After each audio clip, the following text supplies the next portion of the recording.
Zohran Mamdani's primary victory in New York City's mayor race has sparked debate about the future of the Democratic Party across the country. Joining us right now is Bradley Tusk. He's the founder and CEO of Tusk Ventures, who also served as campaign manager for Mayor Bloomberg's successful 2009 bid.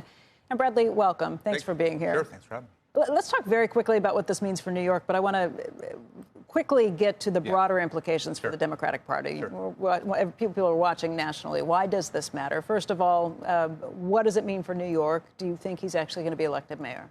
I do think he's going to be elected mayor. I think that whoever the Democratic nominee is walking in with a massive advantage. And turnout was pretty high for a low turnout city, which is about 1 million people voted the Democratic primary. In the 2021 general, only 1.1 million people voted in total. So the idea that there are enough votes for Eric Adams or Andrew Cuomo to win as independent or Curtis Lee was a Republican, the math isn't there. Well, except for Mamdani didn't win even 50% of those million votes that came up. If the people who didn't vote for him say, we don't want him, maybe there are enough votes. Maybe, but keep on. He got 432,000 first place votes. Next week, we'll know about the second and other place votes. Mm-hmm. So people who ranked him and didn't rank Cuomo, you have to assume they would pick him in a general election. So my guess is he will be over 50% pretty soon. Okay, why do you think this happened? And I guess those are implications with a more national. Yeah, I mean, I think there's a few reasons. The first is I think it was a wholesale rejection, to your point, of the Democratic Party nationally, right? I think Democrats in New York said to the party, you forced Joe Biden down our throats when you knew he wasn't Copus Mentis. Then you forced Kamala Harris down our throats. Then you tried to force Andrew Cuomo down our throats. No, and this is the point of democracy, we're not going to take it. And when the New York Times came out and said, don't rank Mamdani, if anything, I ended up sending everyone in the other direction saying, stop telling us what to do. We don't want to hear it. So that's number one. Number two, he ran a great campaign. He understands that the way that you connect with voters today is short-form video. Give away free stuff. It's TikTok, yeah. But you know, it's funny, even that, there's two issues that New Yorkers tend to care about. Republicans do that too now. If you look at the data, right? It's quality of life and it's affordability.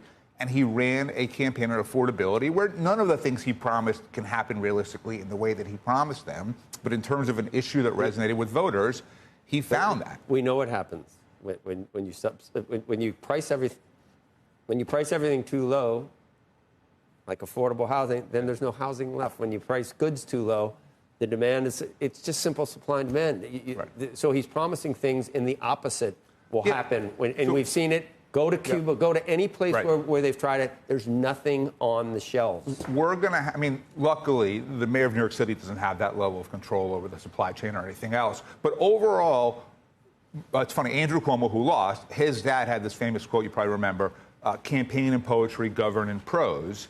Let's see if Mamdani can do that. So the one encouraging thing I'll say is I had all the candidates except Cuomo on my podcast. He didn't come on.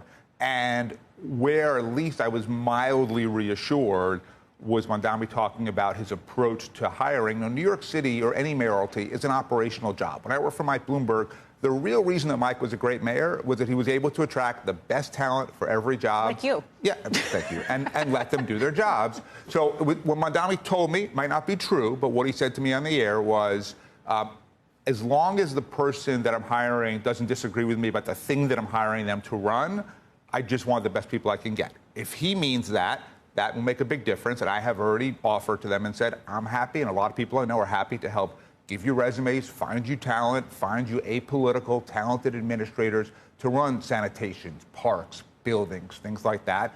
And one thing he could do right now is say that he wants to keep Jessie Tisch as police commissioner. She's doing a great job, and I think if she were to stay, that would go a long way. She can be commissioner of the social workers that are patrolling the neighborhoods. So is this a way to run a city where, how many people are in New York City? 8.5 million. 450,000 elect a mayor. Yeah. Can we do it some type of electoral college? Or is it too late to do something? So if you guys remember, I don't know if it was the last time I was on, but not too long ago, I came on to talk about mobile voting, and out of my foundation, I've been building technology that we're going to put up on GitHub and make free to any government that wants it. This wouldn't happen. To give it away.